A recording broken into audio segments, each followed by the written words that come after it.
लक्ष्य को हासिल करें। हमारे डॉक्टर, वकील, इंजीनियर बनने के साथ बच्चे अपने उद्यमी भी बने, इसलिए हमने योजना बनाई। कौन कौन उद्योगपति बनना चाहता है बताओ जरा। आप उधर भी बता सकते हो, मेरे को वहां भी दिख रहा है। उद्योगपति नहीं बनना चाहते हैं? डॉक्टर कौन बनना चाहता है? बाप रे, इतने डॉक्टर होंगे तो फिर होगा क्या। वकील कौन बनना चाहता है? हाँ, एक दो। और इंजीनियर कौन बनना चाहता है? डॉक्टर, वकील, इंजीनियर, चलिए बढ़िया। और नेता कौन बनना चाहता है? एक दो तीन चार, हंस के रहो, वो तुम्हारा भाई अगर आप लोकतंत्र की रक्षा करोगे तो नेता भी बनना पड़ेगा ना। तो हमारे लिए तो ये बहुत गौरव की बात है। आज यशस्वी प्रधानमंत्री के नेतृत्व में देश आगे बढ़ रहा है। आपकी बड़ी बहन, हमारी महामहिम राष्ट्रपति श्रीमती द्रौपदी मुर्मू शिक्षा विभाग से आती थी और 5 सरपंच से होते होते देश के, दुनिया के सबसे बड़े लोकतंत्र की हमारी महामहिम राष्ट्रपति है ना। तो आपने में से भी कोई राष्ट्रपति बन सकती है, इसी को डरने वाली बात थोड़ी है। आप में से अब 33% का आरक्षण मिल गया बेटियों के लिए, तो और संभावना बन गई। सांसद, विधायक रेखा गुप्ता जी है कि नहीं मुख्यमंत्री दिल्ली में भी? तो जरा ताली वाली बजाओ, आगे बढ़ो।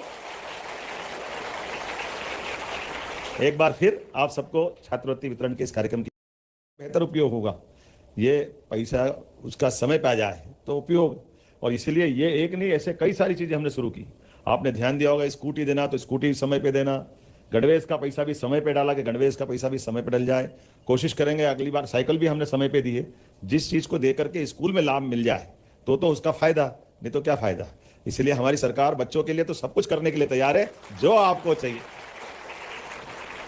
पूरे प्रदेश के बच्चे पढ़े लिखे आगे बढ़े, इनको खुश देखा तो अपने आप आनंद आ जाता है। आपका चेहरा देखता हूं तो और ऊर्जा मिल जाती है, बहुत आनंद के साथ। किसी भी विभाग में कम ज्यादा करना पड़ जाए, लेकिन बच्चों के मामले में सबसे पहली प्राथमिकता हमारी है। और इसीलिए आज लगभग 300 करोड़ रुपया, यद्यपि फाइनेंस को जरा थोड़ा सा आप जब कभी इधर आओगे तो समझ में आ जाएगी।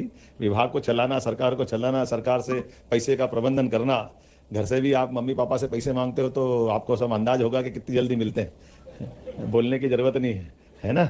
अपने आप में सुबह मांगो तो शाम को मांगो तो कभी देता हूँ, अभी तनख्वाह नहीं आई है, कोई का ये हो गया वो हो गया, होता ही है ना। फाइनेंस जिसके पास रहेगा। इसीलिए भगवान की ये कृपा भी है कि माँ लक्ष्मी की कृपा तो सब पे होती है। अभी अभी गई ना दीपावली, गई ना। लेकिन ये बताओ, माँ लक्ष्मी की पूजा साल में कितनी बार होती है? तो ऐसा क्यों होता है? ना बाप बड़ा ना भैया, सबसे बड़ा रुपया, लेकिन बेचारी माता पैसा तो सब दे रही है, लेकिन उनके अपने घर में भी। इसलिए हम सब इस बात को एहसास करते हैं कि ये जो माता लक्ष्मी है, इस लक्ष्मी की कृपा तो होना चाहिए।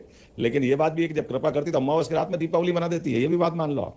रात तो अमावस की है, लेकिन अमावस की रात में फटाकों से पूर्णिमा हो जाती है। होती कि नहीं होती है? ताली वाली बजा के बताओ अगर पसंद आया तो बात।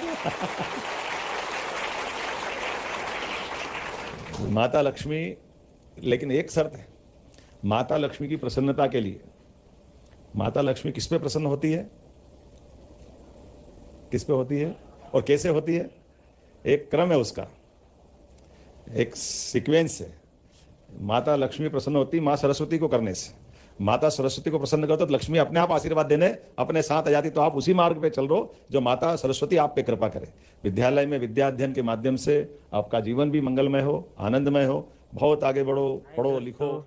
आपने वीडियो देखा है पूरा, तो बहुत अच्छा आपको लगा हैगा, और नहीं लगा है तो कोई बात नहीं। तो इस वीडियो में बहुत अच्छा समझाया और बड़ी बड़ी घोषणा किया गया है डॉक्टर मोहन यादव ने। तो इस वीडियो को लाइक और सब्सक्राइब करें, इतना मेरा कहना है।